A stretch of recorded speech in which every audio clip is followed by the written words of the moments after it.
What's up guys, Shouri here, and today we are going over the Battlefare Stage 1. We're going to do it in order of what I think is the best here, so of course we're starting out with the Drifter's Crossbow. It has really good range, and its ability is it deals damage over time that can only be stopped by consumables. This is bleed damage and can show you where people are on the map. I personally prefer to use this with my sniper loadout with a Darkstalker helmet or an eye helmet. If you use the Darkstalker helmet and you hit a headshot, it will kill them if they do not heal, which is really nice because of the base damage, and then your bleed damage is going to equal 6,000. If you use the sniper perks, you will be able to do more damage than that in a lot of cases.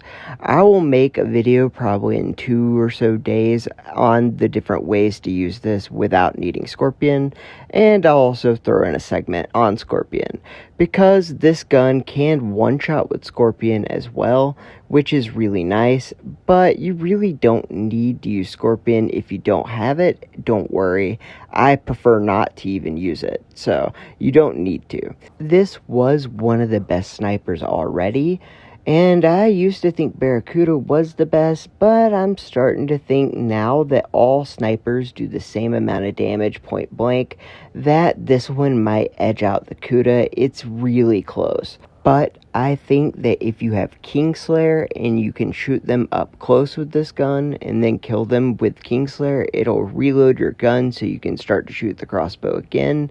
That's really valuable. And if you have something like an Arbitrator or an Orion, then you're going to be good to go with this gun, and it can really be better than Cuda.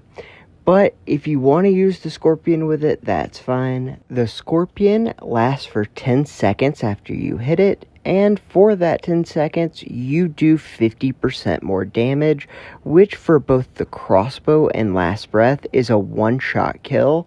And a really cool thing about the Scorpion is it has a second effect that is passive and on all the time, which gives you 30% headshot protection, which means if you get hit by a headshot, you'll take 30% less damage from that shot. The coolest thing is you actually still do really good damage with the crossbow even before you hit it. So you can wait until you're ready to get that double or triple kill and then hit it. Or if you see the one guy and the game's almost over like it is right here, you can go ahead and hit your Scorpion, get that extra 50% weapon and grenade damage, and then go ahead, take their whole team out before they're able to kill your team, giving you the win. And now, after this update, as you can see, when they get up close to you, you can still one-shot them in the head and then start to kill them from far away.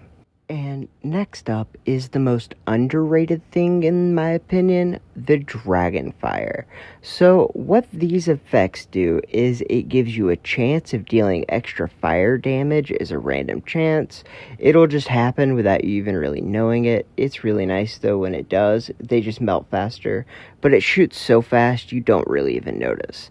But the other thing is it gives you a stem gun effect, making it where you take less damage when you get up close. And as you can see right here, you don't have to scope with the Dragonfire. Even in the medium to long range, it will be able to get them and give you that stem effect, getting you close enough to where you can use your shotgun, or you can scope them and do just tons of damage that way too. It doesn't really matter, it's whichever one you're more comfortable with really. So if you're a guy who likes ARs that don't have to be scoped, this one might be the one for you. This can work as a solo rushing weapon itself, or you can also use it to be able to use with literally any shotgun. It can be used with snipers and stuff too, but it's mostly a gun that's going to give you the stem effect up close while you're shooting, so it's mostly a rush AR. And if you don't have enough battle box coins to get this and something else you need in this fair, the Arbitrator, which plays a similar role just without the stem effect, but it is a rush AR. You can get that in the next fair, and it is one of the best ARs in the game.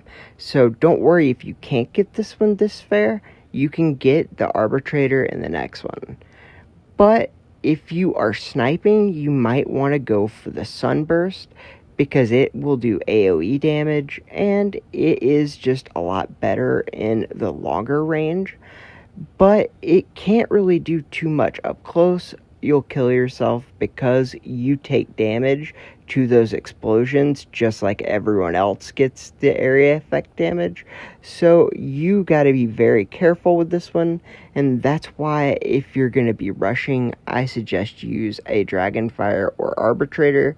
But it can be really helpful. As you could see, there were people behind the cart. We were able to get there. Right here, we're able to do a lot of single target damage as well. That is the one thing that this gun is good at, is killing people quickly with body shots. This gun will do more damage when they're in groups, of course, but like I said, you can do really good and fast solo target damage with body shots, and it's really easy to do. Arbitrator also is very similar kill speeds and ease to use, but Arbitrator does have the added benefit of not making you kill yourself when you hit somebody up close to you. If you're like me, you're going to do this often because I just have the worst luck with Sunburst. So Arbitrator and waiting for the next fair and getting that would be what I would do, unless you are looking for the multi-target damage ability. That is unique to the Sunburst and the Zeus, and the Zeus doesn't really work right now as far as I can tell. So you may want to go for this for the AoE damage, but me personally, I commit so many tough lucks with this stupid gun that I need to stay so far away from people that it's better for me to just use my Arbitrator, which, like I said, will come out in the next fair, which is what I suggest you get. But that is just because I can't use this gun. And I really do like it though, and it works really great with Scorpion. My problem is, it's also great at getting me. Anyways, next on is the Dolores. This is a shotgun, and its abilities are it allows you to reload faster every time you get a kill, which I definitely suggest after you get kills and there's no one directly in front of you that you reload, just to have it basically be an instant reload. And the second benefit is having 50% more ammo at hand, which gives you basically 6 in the clip and another 12 to reload. It is a pretty good shotgun. It really just depends on if you need a shotgun or not, if you want to go for this one. It's nothing super special, but if all you have is something like a remedy, it may be something better than that.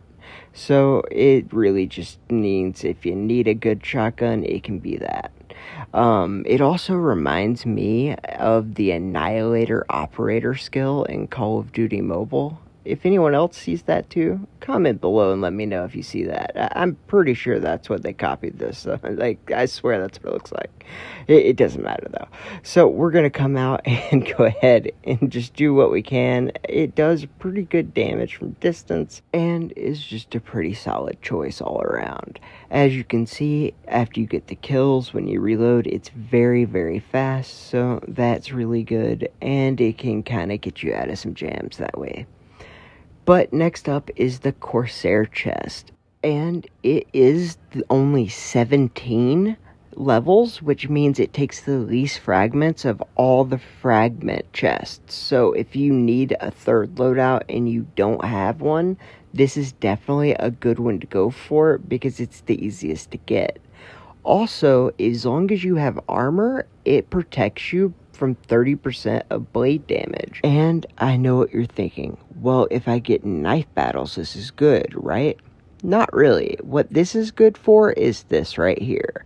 It's gonna protect you from dying and giving me 4 at onces with my throwing knives. And then I'll try to break my phone. No, I wasn't really gonna break it. But either way, if you don't have Corsairs, instead of taking 2800, you take 4,000 like those guys. So it can be really nice, and it mostly just protects you against throwing knives. Next up is Zeus, and its ability is Chain Lightning, which means when you hit somebody with it, it can hit all of his friends. So right here, as you can see, it doesn't do a ton of damage, and it does even less to the people that it transfers to.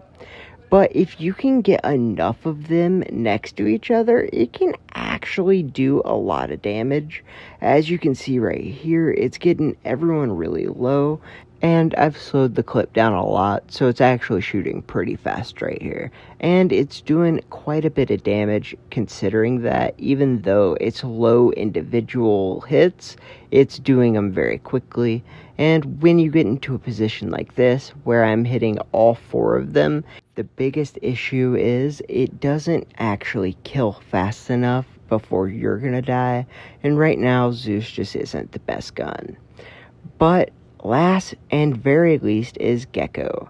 What it does is drops a flashbang after you die, which can do a maximum of 1,200 damage. And it's not great though, because you have to die before you can actually benefit, and it will only do 1,200. But you can use things like Jockey, Daredevil, Cheetah, or Reanimator Pants, just to name a few instead, and get those benefits while you're still alive. You can go over those and read them and pause it if you want. I'm not going to go over those because it's a lot, and this video is already long enough. Alright guys, I hope this has been helpful. Tomorrow I'll have a video about Berserker, and then probably do a Crossbow video after that. Since there are pretty much going to be enough content to make a video every day, I'll do a premiere at 10 p.m. Eastern Standard Time at the same time every day, and have a new video for you guys. So feel free to stop by and talk in the live chat with me and the others in our awesome community. Alright guys, have a great day.